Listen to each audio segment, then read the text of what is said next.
வணக்கங்க. இன்னைக்கு நம்ம திருவாதிரை களி தாங்க பண்ண போறோம். எப்படி பண்றதுன்னு பார்க்கலாம் வாங்க. இது வந்து பச்சரிசிங்க. ஒரு டம்ளர் வந்து நான் அலசிட்டு ஒரு காட்டன் துணியில நேரோட உலர்த்தி எடுத்து வச்சுக்கிறேங்க. ஊற வைக்கணும்லாம் அவசியம் இல்லைங்க, சும்மா கழுவி உலர்த்திட்டா போதுங்க. இது ஒரு டம்ளர் அரிசிக்கு வந்து 1.5 டம்ளர் வெள்ளங்க. இது 1.5 டம்ளர் வெள்ளம் நெசிக்கு எடுத்து வச்சுக்கிறேன். இப்போ வந்து நம்ம பருப்பு கொஞ்சம் போடணுங்க, அதனால இது பாருங்க பைத்தம் பருப்பு நான் எடுத்து வச்சுக்கிறேன். 1 ஸ்பூன் தாங்க எடுத்து வச்சுக்கிறேன். உங்களுக்கு பைத்தம் பருப்பு வேணாலும் எடுத்துக்கலாம், இல்லை தோரம் பருப்பு வேணாலும் எடுத்துக்கலாங்க. இதை வறுத்து நம்ம பொடி பண்ணணுங்க. இப்போ வந்து வாசனைக்கு ஏலக்காய்ங்க, 2 ஏலக்காய் வாசனைக்கு. இது வந்து முந்திரி பருப்பு நம்ம வறுத்து போடுறதுக்காக எடுத்து வச்சிருக்கிறேன். இது வந்து தேங்காய் துருவலுங்க, 2 ஸ்பூன் தேங்காய் துருவல் எடுத்து வச்சிருக்கிறேன். நெய்யுங்க, நெய் தேவையான அளவு நம்ம விட்டுக்கலாங்க. வாங்க எப்படி செய்யுதுன்னு பார்க்கலாம்.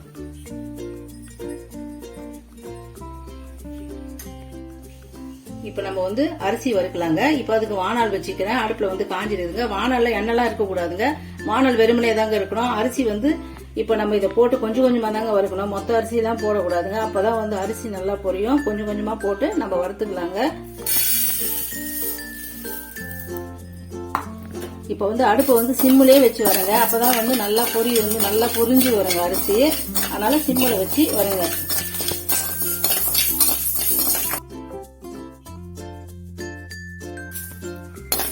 இப்ப பாருங்க நல்லா எப்படி பொரிஞ்சு வருது பாருங்க, புகசை வருது பாருங்க. இந்த அளவுக்கு தாங்க. அப்படியே நீங்க வச்சு வறுத்துக்கினே இருந்தீங்கன்னா அழகா நல்லா பொரிஞ்சு வந்துடுங்க. இப்ப பாருங்க நல்லா வந்து அரிசி வரப்பட்டுச்சுங்க. இந்த அளவு வறுத்தா போதுங்க. ரொம்ப வறுத்தாலும் கருகிட்டாலும் நல்லா இருக்காதுங்க. இது மாதிரி வறுத்தா நல்லா வாசனையா இருக்குங்க. இது கரெக்டான அளவுங்க. இந்த அளவுக்கு வறுத்துக்குங்க போதும்.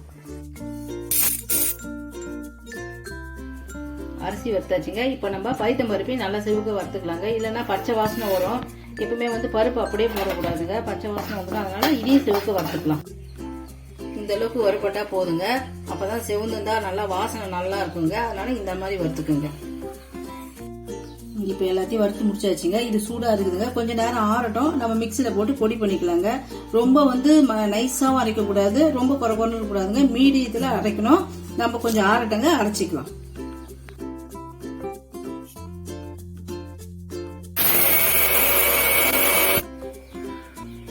அரைச்சிட்டங்க. இப்ப பாருங்க இந்த மாதிரி அரைச்சா போதுங்க. இந்த பாருங்க இந்த பதத்துக்கு இருந்தா போதும். இது வந்து ரவை மாதிரி இருக்காது, ரொம்ப நைஸாவும் இருக்காதுங்க. இத மாதிரி அரைச்சிங்கன்னா கரெக்டா வருங்க. இப்போ நம்ம களி கலரிடலாங்க.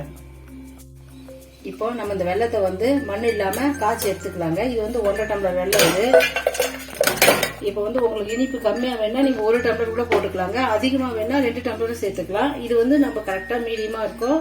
அதனால இது வந்து நான் 1.5 டம்ளர் எடுத்துருக்கேன். இப்போ வந்து தண்ணி ஊத்திடலாங்க. 2 டம்ளர் தண்ணி ஊத்தணுங்க. இது வந்து அரிசி வந்து இந்த டம்ளர்ல 1 டம்ளர் எடுத்தோம்னா அதுக்கு வந்து 2 டம்ளர் தண்ணி ஊத்தினா சரியா இருக்கும். நம்ம அதுல ஊத்தி கொதிக்க வச்சுக்கலாங்க.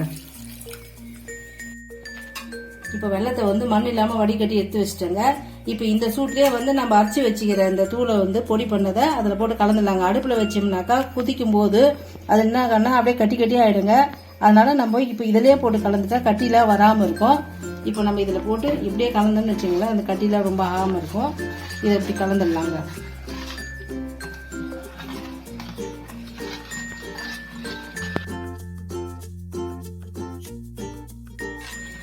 இப்ப பாருங்க கட்டியே ஆகல பாருங்க, கலக்கிறதுக்கு எவ்வளவு ஈஸியா இருக்குது பாருங்க. இப்ப நம்ம அடுப்புல வச்சு கலரணும்னு வச்சுங்களேன், அதுக்குள்ளவே அது வெந்துனே வந்துடும், கட்டி கட்டி ஆயிடுங்க, நிறைய கட்டி தட்டிடும். அதனால இத மாதிரி நீங்க இந்த வெதுவெதுப்பான சூட்லயே நல்லா அந்த மாதிரி கலந்துருங்க. இதுக்கப்புறம் நம்ம அடுப்பு சிம்முல வச்சு வேக விட்டா சூப்பரா வெந்துடுங்க. இப்ப இதுலயே நீங்க டேஸ்ட்டுக்கு வந்து 1 சிட்டிகை உப்பு போடணுங்க. இதுல வந்து 1 சிட்டிகை உப்பு போட்டுங்க. ஏலக்காய் வந்து 2 பொடி பண்ணி வச்சுக்கிற பாருங்க, அந்த ஏலக்காயை இதுல போட்டுடலாம். போட்டுட்டு இப்ப நம்ம நல்லா கலந்து விடலாங்க. கெட்டியா வந்துக்கினே இருக்கும், அப்படியே கலந்துக்கினே இருக்க, கை விடாம கலருங்க. இப்ப பாருங்க நல்லா பாருங்க எவ்வளவு கட்டி ஆயிடுச்சு பாருங்க. முதல்ல எவ்வளவு தண்ணியா வந்து இதே மாதிரி இப்ப வந்து பாதி வேக்காடு நல்லா வெந்துருச்சுங்க அந்த இதுல. இப்ப நம்ம என்ன பண்ணணும், இதுக்கப்புறமா வந்து சிம்மில் வச்சிருந்தாங்க, நல்லா சிம்மில் வச்சுட்டு இப்ப நல்லா போட்டு ஒரு மூடு போட்டு வச்சுங்க. அது நல்லா மலர்ந்து வந்துடுங்க. சும்மா ஒரு 5 நிமிஷம். இப்ப பாத்தீங்கன்னா 5ல இருந்து ஒரு 8 நிமிஷம் ஆயிடுச்சுங்க. இப்ப நம்ம திறந்து பாக்கலாங்க. பாருங்க நல்லா வெந்துட்டு இருக்கு பாருங்க, பார்க்கும் போதே உங்களுக்கு தெரியுது பாருங்க எவ்வளவு அப்படியே மலர்ந்து பாருங்க, மணல் மாதிரி இருக்குது பாருங்க, நல்லா மலர்ந்து வந்துடுச்சு. அவ்வளவுதாங்க, இது நல்லா வெந்துடுச்சு. இப்ப நம்ம வந்து முந்திரி வந்து வறுத்து போட வேண்டியதுதாங்க. ஓகே, நல்லா வெந்துடுச்சுங்க. இப்ப நம்ம முந்திரி வறுத்துக்கலாங்க. 1 ஸ்பூன் நெய் விட்டு நம்ம நல்லா முந்திரி வறுத்துக்கலாம். பாருங்க நல்லா முந்திரி செவந்துச்சுங்க. இது கூட வந்து இந்த தேங்காய் துருவல் சும்மா ஒரு சூடு தாங்க. இதே போட்டீங்கன்னா நல்லா வாசனையா இருக்குங்க. ரெண்டுத்தையும் ஒன்னா கலந்து இப்போ நம்ம அந்த கறியில எடுத்து இதை போட்டுடலாங்க. இப்போ இதை கொட்டி கலந்துடலாங்க கறியை. அவ்வளோதாங்க. இது கலந்து விட்டுட்டோம்னா ஒரு இடம் போல வந்துடும். இப்போ இதுக்கு நம்ம எல்லாமே போட்டாச்சுங்க. சூப்பரா ரெடி ஆயிடுச்சுங்க.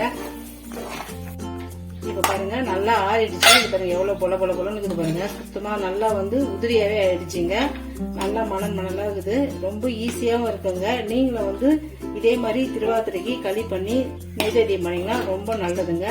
நல்லாவும் இருக்குங்க சாப்பிட. இப்போ இது அப்படியே பரிமாற வேண்டியதுதாங்க.